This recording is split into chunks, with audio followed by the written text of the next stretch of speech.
আৰু অন্যান্যসকলে লেখাৰ মাজত পাৰ্থক্য কি আছে। এই যে আজি আলোচনাৰ বিষয় আপোচকামিতা আৰু প্ৰত্যাহ্বান।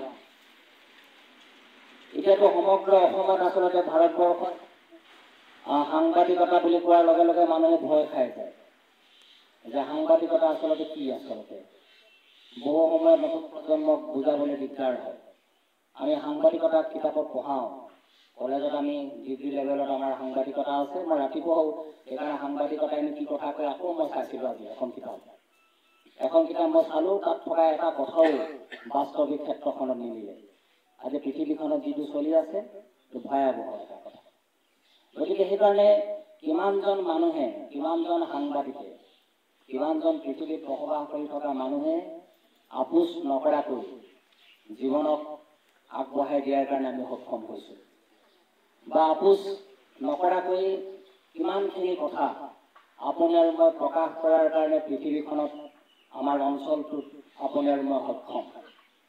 এতিয়া মোটামুটিভাৱে যদি আপুনি ক'বলৈ যায় তেনে কথাবিলাকৰ অভাৱ, কিন্তু সেই কথাখিনি বুলন কুমাৰ শইকীয়াই স্পষ্টভাৱে কোৱাৰ কাৰণে কুণ্ঠাবোধ কৰা নাছিল।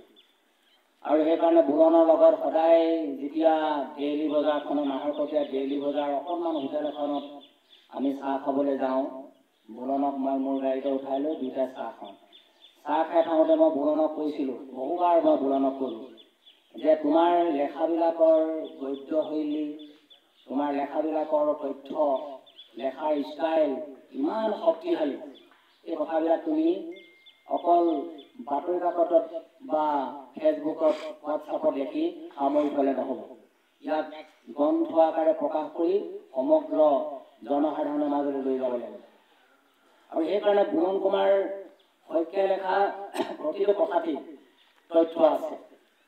আৰু শব্দৰ যি প্ৰয়োগ, সেই শব্দ প্ৰয়োগে মানুহৰ জীৱন জিজ্ঞাসাত কঁপনি তোলে।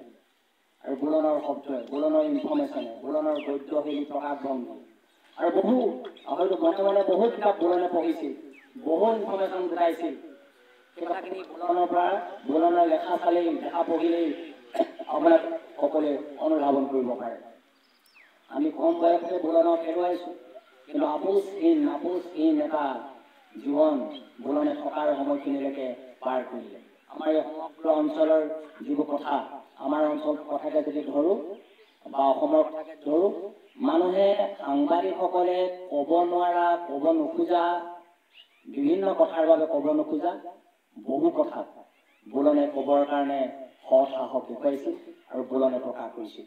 আৰু সেইকাৰণে বুলনক মনে মনে বহু মানুহে ভাল পায়, কিন্তু খোলাখুলি কৰি বুলনক ভাল পাওঁ বুলি ক'বলৈ অসুবিধা পায় মানুহে। কাৰণ কাৰোবাৰ ওখত পৰিব নেকি, গাড়ীত উঠাই লৈ যাবৰ কাৰণে বহুতে হয়তো ভয় খায় বুলনৰ লগত একেলগে চাহ খাবলৈ। মই কিন্তু ভয় কৰা নাছিলোঁ। মই একেলগতে গাড়ীখনত উঠাই দুয়োটাই চাহ খাইছিলোঁ। আৰু সেই হোটেলখনত মোক কৈছিল, জ্যোতিষাই হোটেলখনৰ বৰ ধুনীয়া চাহ বনাই, বলক দুয়োজনে খাম।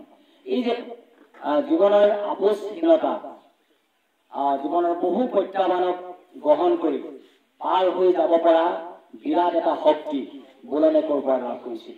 আৰু বুলনে সেইকাৰণে বহু সময়ত সৰহখিনি সময় এতিয়া নামফাকে বুদ্ধ বিহাৰলৈ আহিছিলে আৰু ভান্তে লগত বহি ধুনীয়াকৈ প্ৰশান্তি মনে নিজৰ জীৱনৰ সৈতে পৰ্যালোচনা বুলনে কৰিবৰ কাৰণে যত্ন কৰিছিল।